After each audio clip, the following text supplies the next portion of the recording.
Bello TV nouveau chaîne YouTube di leen jox ay xibaar. waaye nag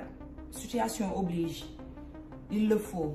parce que informe juste et vrai moom la ñuy bàkkoo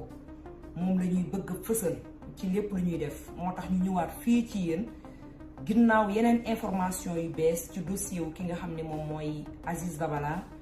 ak Wally mi nga xam ne dañu leen a faat ci seen appartement. am na lu ci bees parce que ki nga xam ne moom mooy Nabou Leye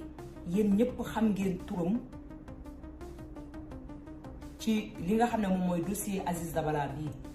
ak bu Wally bii ñu bari ci yéen kenn dootu leen wax kan mooy Nabou Leye ci bile dossier moo tax nag ma leen di wax ni moom Nabou Leye dañu ko mujjee arrêté waa DIC division des investigations criminelles dañu ko mujjee arrêté moom ak 4 autres personnes. Nabou Leye wax naa leen ne leen bëccëgu àllarba ginnaaw bi ñu xamee faatu wala rayu ki nga xam ni moom mooy Aziz Dabala ci appartement talaata ba ci àllarba gi daal dinañ koy entendre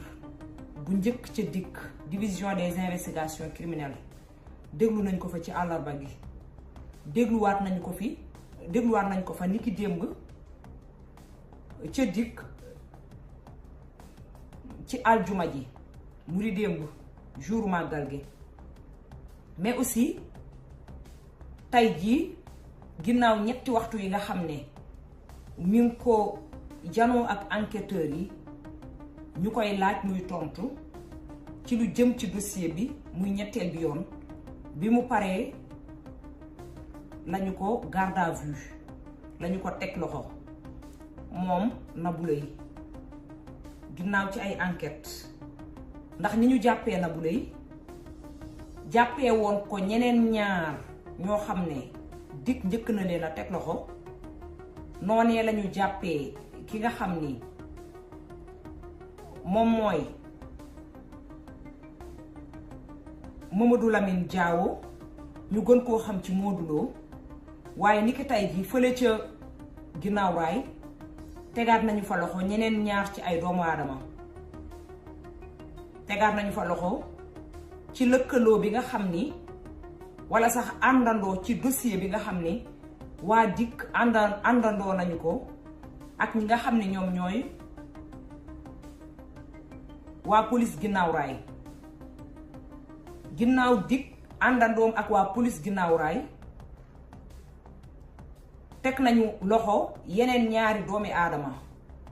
ñoom ñëpp nag ay góor lañu Nabou Leye rek moom moo ci doon jigéen ci ñi ñu tegagum loxo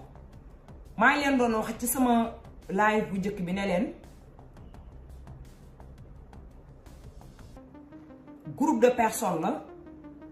yoo xam ne bu amee dina leer ci ñëpp